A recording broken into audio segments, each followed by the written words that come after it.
मंजिल Gurukul YouTube channel पर आपका स्वागत है।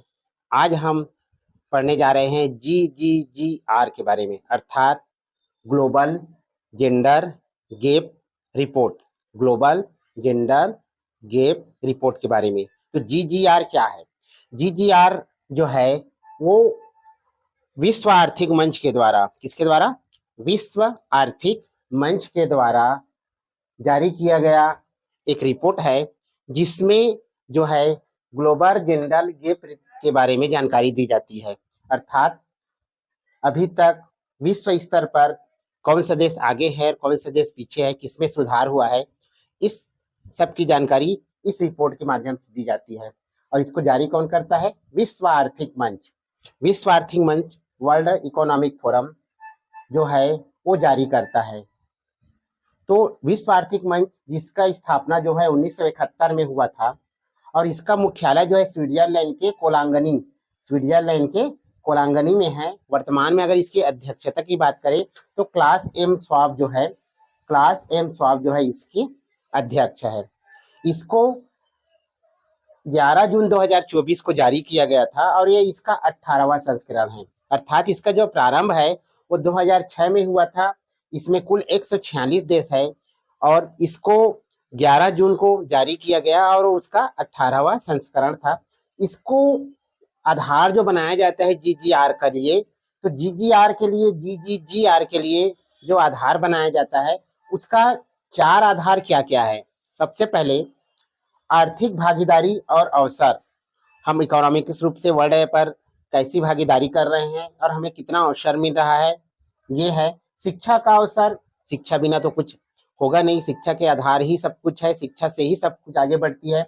स्वास्थ्य एवं उत्तरजीविता और राजनीतिक सशक्तिकरण। तो ये 4 आधार, आर्थिक भागीदारी और अवसर, शिक्षा का अवसर, स्वास्थ्य एवं उत्तरजीविता और राजनीतिक सशक्तिकरण, ये चारों आधार के आधार पर जो है ये पूरे विश्व में जो 146 देश है इसमें सम्मिलित, उनसे तुलना की जाती है और उसी आधार पर इनको अंक प्रदान किया जाता है और उसी के हिसाब से फिर रिपोर्ट जो है जारी की जाती है। इसके द्वारा विश्व आर्थिक फोरम के द्वारा।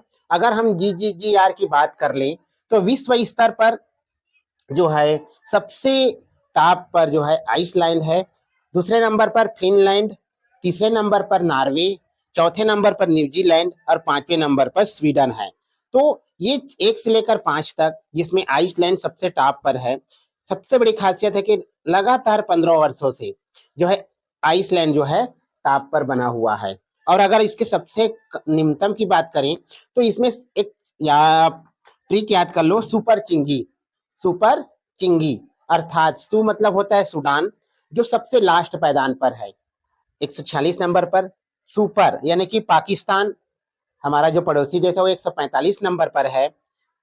चिंगी मतलब चाड 144 नंबर पर। ईरान 143 नंबर पर। गी का मतलब होता है गिनी 142 नंबर पर। तो सुपर चिंगी के ट्रिक के माध्यम से आप लोअर जो 5 है उसको हम ज्ञात कर सकते हैं। अब भारत की बात करें तो भारत की स्थिति जो है भी जो है दयनीय है, क्योंकि 146 देशों में उनकी स्थिति 129वें क्रम पर है और उनको 0.641 जो है नंबर मिला हुआ है, जिसमें इन चारों को आधार मान के दर्शाया गया है। तो हम कह सकते हैं कि भारत में शिक्षा का अवसर है, राजनीतिक सशक्तिकरण है, स्वास्थ्य है और आर्थिक एवं भागीदारी और अवसर है, किस स्तर पर है।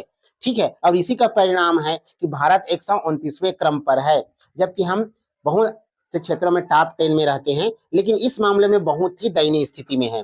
अगर भारत की 2022 की बात करें तो वो 135वें स्थान पर था और 2023 में वो 129वें स्थान पर है। अर्थात इसको 2023 स्थान का क्या हुआ है, वो 145 की हमारी स्थिति, क्योंकि हम एक विकास से, यहाँ हर चीज का साधन उपलब्ध है, तो इस पर हमारे लिए सोचनीय है। गवर्नमेंट को भी सोच काट दो।